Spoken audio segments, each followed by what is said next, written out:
Est-ce que nous pouvons acclamer le Seigneur? Alléluia. Est-ce que nous pouvons acclamer royalement le Seigneur Jésus ce matin? Il est merveilleux. Alléluia. Je vous salue dans le précieux nom de notre Seigneur Jésus-Christ. Et je vous dis encore bienvenue. Bienvenue à la maison de Dieu. Bienvenue à Goshen. Bienvenue dans la famille en Christ. Ce matin, Dieu a déposé dans mon cœur un message que j'aimerais nous partager. Que Dieu m'accorde cette grâce d'aller tout doucement afin que nous puissions comprendre quelque chose. J'ai pris que l'onction du Saint-Esprit soit sur moi afin que quelqu'un puisse tirer quelque chose ce matin. Alors donc sans plus tarder, nous allons droit dans la Bible. Nous allons prendre nos Bibles dans le livre de Ésaïe chapitre 14, versets 12 à 14. Et ensuite nous prendrons Ézéchiel chapitre 28, versets 11 à 17. Et enfin Éphésiens 2, versets 1 à 3. Donc je répète, Ésaïe chapitre 14. Ésaïe chapitre 14, verset 12 au verset 14. Et Ézéchiel chapitre 28, est-ce qu'Évangile peut nous préparer Ézéchiel 28, verset 11 à 17. Je vais demander à Alexandra de nous préparer Éphésiens 2, verset 1 à 3. Et je lirai Ésaïe 14, verset 12 à 14. Je lis la parole du Seigneur dans Ésaïe chapitre 14, verset 12 à 14. Il est écrit: Quoi donc? Tu es tombé du ciel, astre brillant, fils de l'aurore, tu es abattu à terre, toi le dompteur des nations. Tu disais en ton cœur: je monterai au ciel, je leverai mon trône au-dessus des étoiles de Dieu, je siégerai sur la montagne de la rencontre de Dieu, au plus profond du nord, je monterai sur les sommets des nuées, et je serai semblable au Très-Haut. Mais tu as été précipité dans le séjour des morts, au plus profond d'une fosse. Amen. Amen. Ézéchiel 28, versets 11 à 17. Ézéchiel 28, verset 11-17. La parole de l'Éternel me fut adressée en ces mots. Fils de l'homme, prononce une complainte sur le roi de Tyr. Tu lui diras: ainsi parle le Seigneur l'Éternel. Tu mettais le sceau à la perfection, tu étais plein de sagesse, parfait en beauté. Tu étais en Éden, le jardin de Dieu. Tu étais couvert de toute espèce de pierres précieuses, de sardoine, de topaze, de diamant, de chrysolite, d'onyx, de jaspe, de saphir, d'escarboucle, d'émeraude et d'or. Tes tabourins et flûtes étaient à ton service, préparés pour le jour où tu fus créé. Tu étais un chérubin protecteur aux ailes déployées. Je t'avais placé et tu étais sur la sainte montagne de Dieu. Tu marchais au milieu des pierres étincelantes. Vas-y, 15, verset 15. Tu as été intègre dans tes voies depuis le jour où tu fus créé jusqu'à celui où l'iniquité a été trouvée chez toi. Vas-y, verset 16. C'est 16. Par la grandeur de ton commerce, tu as été rempli de violence et tu as péché. Je te précipite de la montagne de Dieu, je te fais disparaître, chérubin protecteur du milieu des pierres étincelantes. Prends le verset 17 et je termine par là. Verset 17. Ton cœur s'est élevé à cause de ta beauté. Tu as corrompu ta sagesse par ton éclat. Je te jette par terre. Je te livre en spectacle au roi. Amen. Amen. Est-ce que nous allons prendre le dernier passage, Éphésiens chapitre 2, verset 1 à 3. Alexandra. Éphésiens chapitre 2, 1 à 3. Alors, vous étiez morts par vos offenses et par vos péchés dans lesquels vous marchiez autrefois. selon le train de ce monde, selon le prince de la puissance de l'air, de l'esprit qui agit maintenant dans les fils de la rébellion. Nous tous aussi nous étions de leur nombre, et nous vivions autrefois selon les convoitises de notre chair, accomplissant les volontés de la chair et de nos pensées, et nous étions par nature des enfants de colère, comme les autres. Verset 4. Mais Dieu qui est riche en miséricorde, à cause du grand amour dont il nous a aimés, nous qui étions morts par nos offenses, nous a rendus vivants avec Christ. C'est par la grâce que vous êtes sauvés. Amen. Gloire à Dieu. Le thème que nous voulons partager ce matin s'intitule « La rébellion, les conséquences et la solution ». La rébellion, les conséquences et la solution. En entrée, j'aimerais vous donner quelques définitions que j'ai trouvées assez importantes de ce que c'est la rébellion. J'ai noté dans le dictionnaire que la rébellion est définie comme l'action de se révolter, de s'aimer une agitation ou un trouble. La rébellion, c'est désobéir à l'ordre établi. C'est exciter des tumultes. Et enfin, une autre définition que j'ai aimée, mais que j'ai tirée dans le passage que nous a lu Alexandra, c'est que la rébellion, en fait, c'est une attitude charnelle qui découle de notre nature pécheresse que nous avons héritée d'Adam. Alléluia. Et qui nous pousse, en fait, à s'opposer à la volonté de Dieu. Je répète, la rébellion est une nature charnelle qui découle de la nature pécheresse que nous avons héritée d'Adam et qui nous conduit à s'opposer à la volonté de Dieu. Alors, le but pour lequel nous partageons cet enseignement aujourd'hui, c'est tout premièrement pour rappeler à certains, ou peut-être informer les autres, que la rébellion est le premier péché de l'univers. Le premier péché au ciel est la rébellion. Le premier péché sous la terre, c'est la rébellion. Et Dieu n'aime pas la rébellion. Chaque fois que nous nous rébellions, en fait, nous ne nous identifions pas à Dieu, mais plutôt à celui qui était l'auteur de la rébellion, à savoir Satan. Je vais le dire autrement. Chaque fois que tu te rebelles, en fait, tu rappelles à Dieu le souvenir de ce que Satan a fait au ciel. Et automatiquement, tu deviens hostile vis-à-vis de Dieu. Tu deviens un ennemi de Dieu. Le texte que nous avons lu tout à l'heure, dans Ésaïe chapitre 14, versets 12 à 14, et Ézéchiel chapitre 28, versets 11 à 17, la Bible nous montre comment est-ce que Satan, qui était auparavant un ange de lumière, mais est devenu plus tard ce qu'on appelle Satan, c'est-à-dire adversaire. Satan était un ange que Dieu avait créé. Dieu avait doté cet ange-là d'un pouvoir et d'une grande intelligence. Parce que dans la classification des anges, il y a des anges qui sont plus puissants que d'autres et plus intelligents que d'autres. Et Satan faisait partie des anges que Dieu avait dotés d'un grand pouvoir et d'une grande intelligence. Ézéchiel nous dit que lorsqu'il a été créé, il a été créé avec toutes les pierres précieuses, du topaz, escarboucle, chrysolite, d'onyx, de jaspe. Donc Dieu avait pris soin en fait de créer Satan. Il a pris soin, il a investi son temps en créant Satan.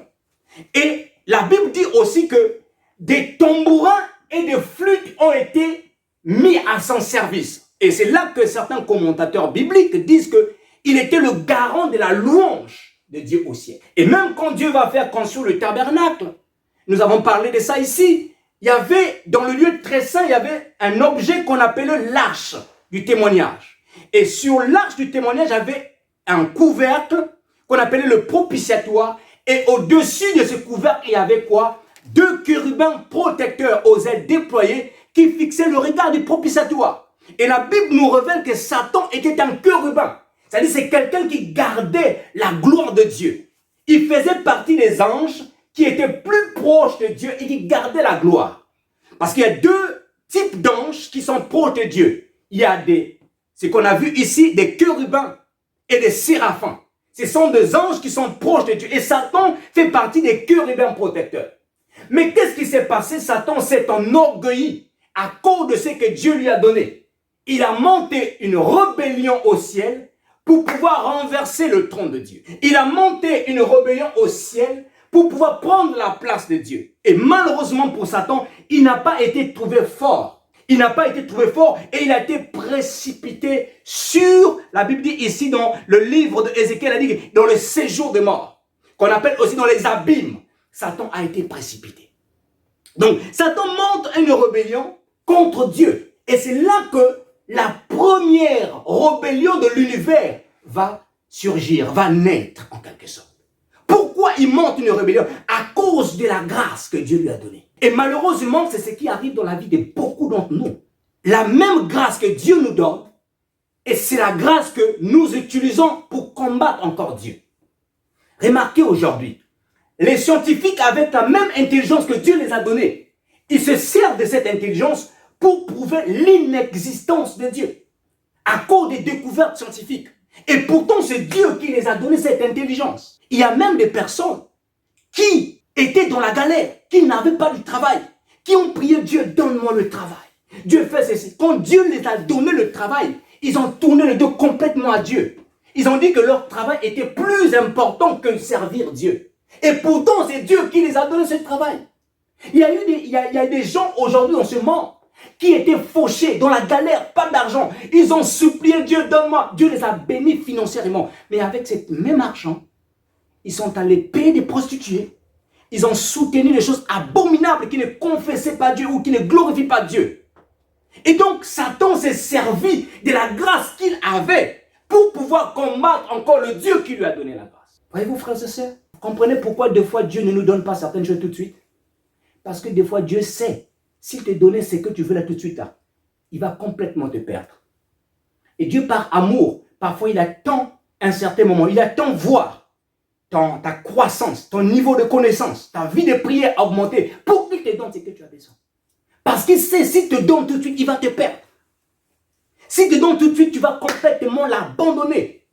Je vais dire à quelqu'un ce matin, il n'y a aucune chose, que ce soit tes enfants, ton mari, ta femme, qui dépasse Dieu, qui doit prendre la place de Dieu dans ton cœur. Non, ton business, tes affaires, ton argent, personne, aucune chose ne doit prendre la place de Dieu.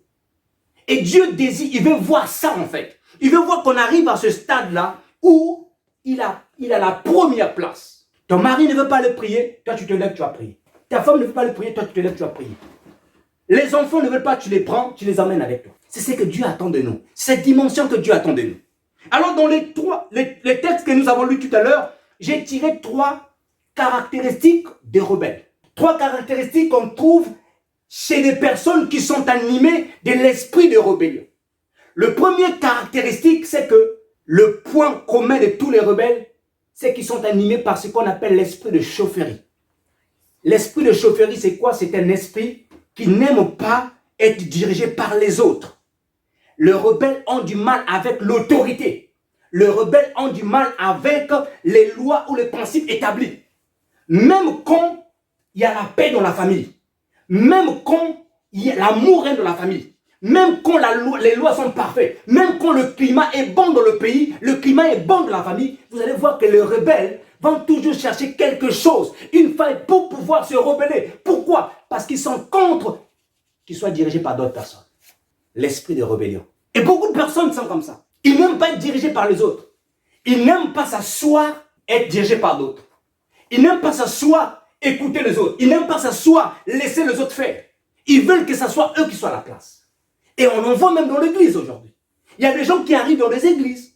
Au bout de quelques temps, on ne lui donne pas les responsabilités, ils quittent l'église. Pourquoi on n'a pas donné les responsabilités? Je vais vous dire une chose. Un bon leader, c'est quelqu'un qui sait s'asseoir et apprendre des autres. Un bon leader, c'est quelqu'un qui est passé par les pieds de quelqu'un pour apprendre et qui devient leader. Quand vous n'avez pas la qualité de s'asseoir et d'apprendre, vous ne pouvez pas être un bon leader. La plupart des bons leaders, ce sont des personnes qui ont appris à s'asseoir au pied de certaines personnes qui ont appris et qui sont devenus des bons leaders. Il y a des églises aujourd'hui qui existent. Non pas parce que Dieu a dit commence l'église, c'est parce que la personne est animée par un esprit de rébellion. Et il ne voulait pas être sous l'autorité d'un autre pasteur. Il est allé, il est parti créer une église. Alléluia. L'esprit de rébellion est très dangereux, frères et sœurs. Et dans la Bible, on nous parle d'un homme. Cet homme s'appelait Diotrephe. Je ne sais pas de quelle église il appartenait. C'était un frère fidèle qui a été gagné. Mais ce frère est devenu un responsable dans cette église. Et l'apôtre Jean nous parle de ce frère. Dans le 3e épître de Jean, au chapitre 9. Écoutez ce qui est écrit. La Bible dit, j'ai écrit quelques mots à l'église. Mais Diotrephe, qui aime à être le premier parmi eux, ne nous reçoit pas. Diotrephe était un disciple normal. Mais jusqu'au jour lorsqu'il est devenu responsable, qu'est-ce que Diotrephe a fait? Diotrephe a commencé à mettre des freins, même aux apôtres de Dieu. La Bible dit ceci, dans le verset 10, c'est pourquoi, si je viens, je rappellerai les actes qu'il commet, en répondant contre nous des paroles mauvaises. Non content de cela, lui-même ne reçoit pas les frères et ceux qui voudraient le faire. Et il les empêche et les chasse de l'église. Diotrephe, esprit de rébellion l'animait. Il voulait être chef, il voulait tout contrôler et tout diriger. Il chassait les gens de l'église et il empêchait même les apôtres qui étaient les responsables, les colons de l'église de venir, en fait, à l'église. Et c'est ce qui nous arrive, frères et sœurs. Diotrephe était une personne qui était animée de cet esprit. La deuxième caractéristique en fait des personnes qui sont animées de l'esprit de rébellion, c'est que ces personnes ne sont jamais conduites par l'esprit de Dieu. La plupart des personnes qui sont animées de l'esprit de rébellion, ils sont charnels. On a lu tout à l'heure, Alexandra nous a lu Éphésiens chapitre 2, versets 1 à 3. Paul ne s'exclut pas des personnes qui faisaient partie des fils de la rébellion. Paul dit ceci. Nous tous, nous étions de leur nombre, marchant selon le convoitisme de la chair et selon la volonté de nos pensées. Paul ne s'exclut pas. Paul s'insère dans la catégorie de ceux qui étaient les fils de la rébellion. Mais ce qui est bien, c'est que lorsque Paul parle, il ne fait plus partie des gens qui sont des fils de la rébellion. Il fait maintenant partie des personnes qui sont de nouvelles créatures. Dans le verset 4 de Éphésiens chapitre 2, il dit, mais par la grâce de Dieu, Dieu nous a redonné la vie en Jésus-Christ. C'est par la grâce que nous sommes sauvés. Paul décrit ici des caractéristiques des personnes qui sont des fils de la rébellion, des personnes qui sont animées par l'esprit de la rébellion. Il dit quoi? C'est que les personnes là, ils sont charnelles. Ils sont conduits en fait par la volonté de leur pensée et par les désirs de leur chair. Quand tu es animé par ta chair, quand tu es animé par tes pensées, conduit par tes pensées, en fait, sans te rendre compte, même si tu avais donné ta vie à Jésus, sans te rendre compte, en fait, tu es en train de te poser à la volonté de Dieu. C'est quoi les désirs de la chair? Permettez-moi d'ouvrir cette parenthèse. Quand ta chair te dit, drague telle fille, tu dragues. Tu tires tout ce qui bouge. Tu dragues toutes les filles que tu vois. Quand ta chair, ça c'est la chair te dit, tu as un copain. Tu sors avec copain, tu gères plusieurs copains. Ça, c'est la chair. Quand tu as des envies, drogue-toi un peu. Tu te drogues. Va un peu danser en boîte de nuit. Tu te vas danser en boîte de nuit. Et dimanche à l'église, c'est la chair. Mais la Bible dit ici, Paul dit ceci, quand nous étions, avant que nous donnions notre vie à Jésus, c'est la vie que nous menions avant. Mais une fois que nous avions donné notre vie à Jésus-Christ, il dit que ça, ce n'est pas nous. Mais quand nous étions, c'est l'esprit qui agit dans le fils de la rébellion. C'est-à-dire que l'esprit de l'air continue à agir de telle façon dans la vie de ceux qui n'ont pas encore donné leur cœur complètement à Dieu. Autrement dit, lorsque tu agis encore, tu écoutes encore ta chair te dit drague, va boire, drogue-toi. En fait, tu es en train de te poser à Dieu, tu es une fille ou un fils de la rébellion. Et nous allons voir comment est-ce qu'il faut, quelle solution qu'il faut mettre en place pour pouvoir sortir de là. Donc, les fils de la rébellion, la deuxième caractéristique, c'est que les fils de la rébellion, ils sont charnels, ils ne sont pas spirituels. Tout ce qu'ils font, c'est charnel. Ils ne sont pas animés par l'Esprit de Dieu. Tu peux avoir donné ta vie à Jésus-Christ, mais être encore dans une position un peu comme un fils de la rébellion ou une fille de la rébellion. Parce que tu n'obéis pas à la volonté de Dieu. La volonté de Dieu est que tu sois sainte et que tu sois saint. La volonté de Dieu est que tu pries Dieu, Seigneur, j'ai des faiblesses, je le reconnais, mais aide-moi. Mais dès lors que tu ne pries même pas que Dieu de t'aider, ça veut dire que tu te plais dans ce que tu es en train de faire. Tu es en train de te rebeller contre Dieu. Troisième caractéristique des fils de la rébellion, c'est que les fils de la rébellion sont ingrats. La plupart des gens qui sont animés de l'esprit de la rébellion, ils sont ingrats. Ils ne reconnaissent pas le bien qu'on les a fait. Ils oublient vite les services qu'on les a rendus. Les fils de la rébellion. Ingratitude. Il y a des gens comme ça. J'ai pris tout à l'heure l'exemple de quelqu'un qui qui était en chômage, en galère. Une telle personne, tu le prends, il n'avait pas de boulot, tu le prends aujourd'hui, tu dis, bon, écoute, tu as trop galéré, tu l'embauches dans ton entreprise. Deux matins, c'est la même personne. Il se retrouve dans le lot des rebelles de l'entreprise. Pourquoi il n'y a pas d'augmentation? Et c'est cette même personne qui commence à inciter ou exciter les gens qui quittent l'entreprise, allons monter notre propre entreprise. Ingratitude. Alors que hier, tu n'avais pas le travail. Alors hier, tu faisais que des petits boulots, mais quelqu'un t'a donné un CDI. Mais aujourd'hui, c'est toi qui se rebelle. La plupart des rebelles qui sont animés par l'esprit de rebelle sont des ingrats. Satan était un ingrat. Dieu lui avait donné tout ce qu'il faisait, tout ce qu'il pouvait avoir. La Bible dit que toutes les pierres précieuses étaient créées, il a été créé comme ça. Les tambourins avaient été mis à son service. Mais qu'est-ce qui s'est trouvé? L'orgueil, l'esprit de la rébellion. Il a voulu compléter contre Dieu. C'est ingrat. Seigneur, donne-moi un homme, donne-moi un mari. Demain, le Dieu te donne le mari, c'est toi qui commences à te révéler contre cet homme-là. C'est toi qui commences à te poser contre cet homme. Alors que tu pleurais à genoux, tu gênais, donne-moi un mari. Seigneur, donne-moi une bonne femme. C'est toi qui commences à te maltraiter cette femme dans la maison. L'esprit de rébellion. L'ingratitude. Satan est devenu Satan parce que, quelque part, frères et sœurs dans le Seigneur, il s'est rebellé contre Dieu. Il était ingrat. La Bible l'appelle maintenant aujourd'hui le prince des démons et le prince de l'esprit de l'air. Pourquoi? Parce qu'il a perdu la gloire à cause de son ingratitude. Ne soyons pas ingrats, frères et sœurs. Il est important de toujours reconnaître le bien que les gens t'ont fait. Il y a des gens qui t'ont rendu des services. Mais depuis que tu es devenu stable socialement, tu les as fermé la porte. Tu n'as plus de leurs nouvelles. Tu ne les appelles même plus. Combien d'autres nous agissent ainsi? Quand tu étais dans la galère, la pauvreté, comment vas-tu? Tu as quelles nouvelles? Tu prenais les nouvelles.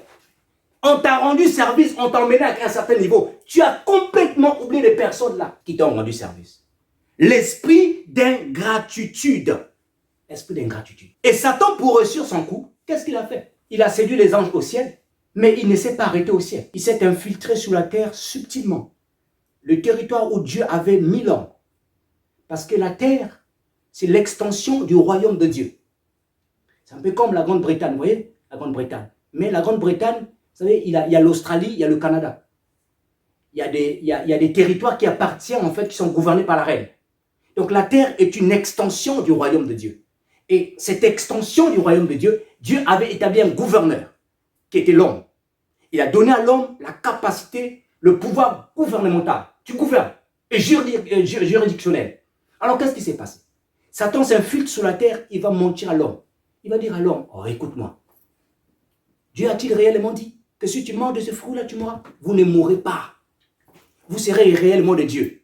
En fait, Satan va mentir à l'homme pour faire croire à l'homme que si tu manges de ce fruit, tu seras toi-même Dieu. Fais attention, frères et sœurs, à des personnes qui ont l'esprit de rébellion. C'est pourquoi dans l'église, quand tu viens à l'église, il y a un don particulier que j'ai prêché même pendant 1 mois ici, le don de discernement. Il est important. Tu dois avoir ce don-là pour discerner qui te conseille. Parce qu'il y a des gens qui peuvent même te faire quitter l'entreprise.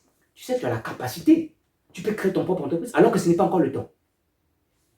Alors que tu n'as pas encore acquis une expérience qu'il faut. Mais la personne va te faire croire que tu peux quitter cette entreprise-là pour aller monter ta propre boîte. Et c'est ce que Satan a fait avaler à la femme. Que si vous mangez, vous serez des dieux. Vous serez indépendants de Dieu.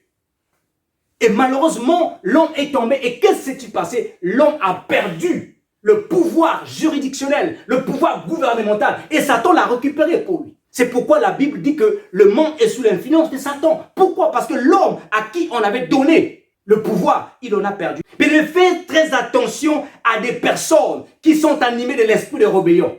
Ils te feront quitter l'entreprise avant le temps.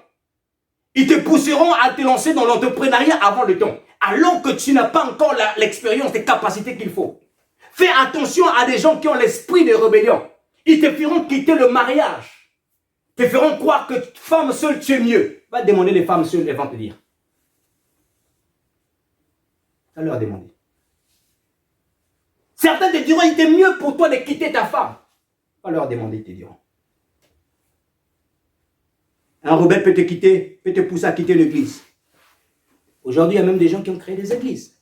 Parce qu'il y a des gens qui ont leur dit, si tu quittes l'église, tu as une grâce sur toi, va créer ton église, les hommes vont venir. Ils Ils ont quitté les églises. Ils sont allés monter les églises. Mais la finalité, c'était quoi? C'est qu'au bout de quelques temps, l'église a fermé. Les choses qu'on lui disait, fait. Vous savez, on peut vous donner une prophétie, une belle prophétie dans votre vie, mais il y a un temps pour que cette prophétie puisse s'accomplir. On peut te dire, tu vas être directrice, Michel, mais il y a un temps pour que cette prophétie puisse s'accomplir. Il y a le temps de la prophétie, il y a le temps de l'accomplissement. Mais pendant ces temps-là, apprends au pied des gens. Sois humble et apprends. Alléluia. Pendant ces temps-là, apprends.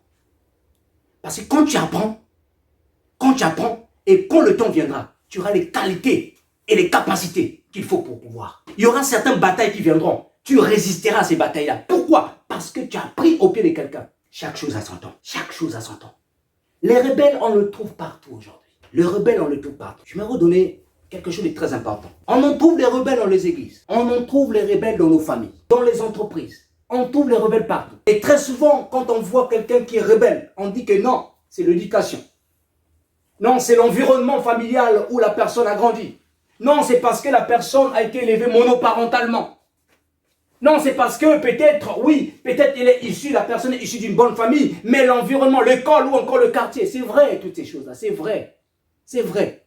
Mais, c'est que vous devez savoir que la rébellion, la source de la rébellion, elle est spirituelle. Elle est d'abord spirituelle. La source de la rébellion se trouve d'abord dans le cœur de l'homme. Elle n'est pas d'abord physique, mais elle est d'abord spirituelle. Il y a des familles, des enfants qui sont devenus rebelles parce que les parents étaient certainement irresponsables. Papa, l'enfant a besoin de quelque chose, tu ne donnes pas à l'enfant. L'enfant se retrouve dans un gang, on lui apprend comment vendre du stupéfiant, commence à vendre, et demain papa lui interdit. Il dit, mais papa, mais tu ne me donnais pas quand j'avais besoin de quelque chose. C'est vrai. Mais la source est d'abord spirituelle. C'est parce qu'il y a eu quelqu'un qui s'est rebellé, qui s'appelle Satan, et que la rébellion est entrée dans le monde, dans le cœur des gens. Et donc, pour résoudre le problème de la rébellion, il faut d'abord aller dans le spirituel. Plusieurs jeunes s'en prennent aujourd'hui aux politiques. Plusieurs personnes s'en prennent aujourd'hui aux responsables politiques. Non, parce qu'il n'y a pas de travail, ça, on ne crée pas de la richesse, les jeunes. Le problème est d'abord dans le cœur de l'homme. Donc, il faut aller le résoudre dans le cœur de l'homme. Et lorsqu'on est rebelle, laissez-moi vous dire qu'il y a des conséquences que nous tirons. Premièrement, quand tu es rebelle, tu brises la confiance tout autour de toi. Tu es dans une entreprise, tu es rebelle contre ton manager. On sait que lui, il est un rebelle. Il n'y a plus de confiance entre toi et ton manager. Quand tu es marié, ta femme est rebelle, il n'y a plus de confiance, en fait, entre le mari et la femme. La rébellion brise la confiance. La rébellion brise l'intimité, la communion que nous avions avec Dieu. Lorsque l'homme s'est rebellé, Dieu avait créé l'homme qui soit éternel. Dieu n'avait pas créé pour mourir, non. Mais la rébellion a fait que l'homme est devenu mortel. La rébellion a fait que l'homme a été expulsé du jardin. L'homme devait travailler maintenant avec ses propres forces pour pouvoir manger. La rébellion a emmené l'homme loin de la face de Dieu. Donc la rébellion brise la communion, brise l'intimité, brise la confiance. Mais derrière tout ça, il y a ce qu'on appelle l'éloignement de Dieu. Et pire encore, troisième des choses, c'est que la rébellion attire la colère de Dieu. Et là, je vais demander à quelqu'un de nous lire ces textes-là. 1 Samuel chapitre 12, versets 14 à 15. Est-ce que Vincent peut nous les lire?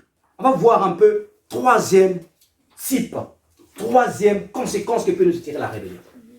1 Samuel chapitre 12, versets 14 à 15. Lisons au nom du Seigneur. À condition que vous craigniez l'Éternel, que vous le serviez, que vous lui obéissiez, que vous ne vous résolviez pas contre sa parole, mais que vous vous attachiez à l'Éternel, votre Dieu. Vous et le roi qui règne sur vous. Mais si vous n'obéissez pas à la voix de l'Éternel, et si vous vous révoltez contre sa parole, la main de l'Éternel se portera contre vous, Amen. Comme elle s'est portée contre vos ancêtres. Alléluia. La Bible dit dans sa version, il est écrit, si vous vous révoltez. Et je disais tout à l'heure que la rébellion, c'est l'action de se révolter. C'est-à-dire que lorsque tu te rebelles contre Dieu, contre ses lois, en fait, tu attires la colère de Dieu sur ta vie. Tu attires la colère de Dieu sur ta vie. Tu ne comprends pas parfois certaines choses que tu pries qu'essaie, tu n'as pas de solution. Parce que la colère de Dieu est sur ta vie. Pourquoi? Parce que tu ne comprends pas ce que Dieu te demande de faire.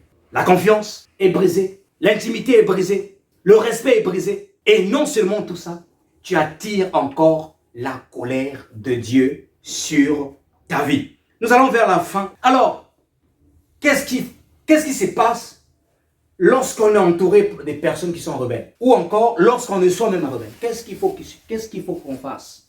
L'apôtre Jean a donné un bon conseil. Lorsque tu es entouré par des personnes qui sont rebelles, l'apôtre Paul donne un très bon conseil. Dans le livre de Tite, chapitre 3, versets 10 à 11. Si l'apôtre Paul dit ceci, il dit ceci: éloigne de toi, après un premier et un second avertissement, celui qui cause des divisions. Quand tu marches avec des gens qui sont rebelles, ou quand tu es à côté de toi quelqu'un qui est rebelle, qui aime susciter, exciter des tumultes, créer des bagarres, se révolter, quand tu es à côté de quelqu'un qui est à côté de toi, qui te pousse toujours à aller à l'encontre de la volonté de Dieu, l'apôtre Paul, il exhorte Tite, parce que Tite, c'était un missionnaire et il avait recommandé à Tite d'établir, organiser les églises dans l'Asie mineure. Et il donne la recommandation à Tite, il dit, éloigne-toi après un premier et un second avertissement. Quand tu as quelqu'un qui est rebelle, tu l'informes, tu l'interpelles une première fois, tu l'interpelles une deuxième fois. Quand la personne ne te suit pas, la Bible dit ici, éloigne-toi de cette personne. Parce que les mauvaises compagnies corrompent les bonnes mœurs. Tu risqueras d'être corrompu, de devenir aussi rebelle. Quand tu marches à quelqu'un qui vit en permanence dans le péché, quelqu'un qui vend du stupéfiant, qui gagne de l'argent, tu marches avec cette personne par exemple, tu finiras un jour par te poser la question, mais pourquoi Dieu ne frappe pas cette personne? Moi aussi je peux faire ce travail-là. Alors que toi tu as l'appel de Dieu, alors que toi tu es dans le dessein de Dieu, et que cette personne n'est pas dans le dessein de Dieu, tu te retrouves en train de faire ce qu'il fait, et là tu attires la colère de Dieu, tu ne comprends pas, il y a des choses qui t'arrivent. Attention, Dieu ne gère pas tout le monde de la même manière. Est-ce que je me fais comprendre? Dieu ne gère pas tout le monde de la même manière. Il y a des gens que tu vas le voir prospérer dans les affaires, dans le faux. Ils ne sont pas connus de Dieu. Alors que toi, Dieu a un plan pour ta vie. Si tu veux te comporter comme que tu commences à t'attirer des problèmes. Non seulement ça que Dieu ne gère pas tout le monde de la même manière, c'est que nous ne sommes pas tous issus de la même famille. Les combats qui sont dans nos familles diffèrent. Est-ce que je me fais comprendre? Il y a des personnes qui sont issues des familles où des parents, ou même le pays a pactisé avec le diable. Et toi, si tu te permets d'être rebelle, tu attires les esprits qui sont dans ta famille. Et ces esprits-là vont faire quoi? Ils vont t'écraser. Alors que l'autre, tu le vois pécher, il n'y a rien qui l'arrive. Mais il est issu d'une famille parfois, il n'y a aucun lien spirituel. Il n'y a aucun problème spirituel. Toi, tu veux vivre comme lui. Attention. Voilà pourquoi il ne faut jamais faire les choses comme les autres. Il ne faut jamais faire les choses comme les autres. Parce que tu ne sais pas les dessous. Parce que tu ne sais pas l'arrière. Parce que tu ne sais pas ce qui se passe. Il ne faut jamais faire les choses comme les autres. Notre devoir à nous, c'est de prendre ces livres sacrés, de les lire et de dire, Seigneur, je t'en supplie, aide-moi.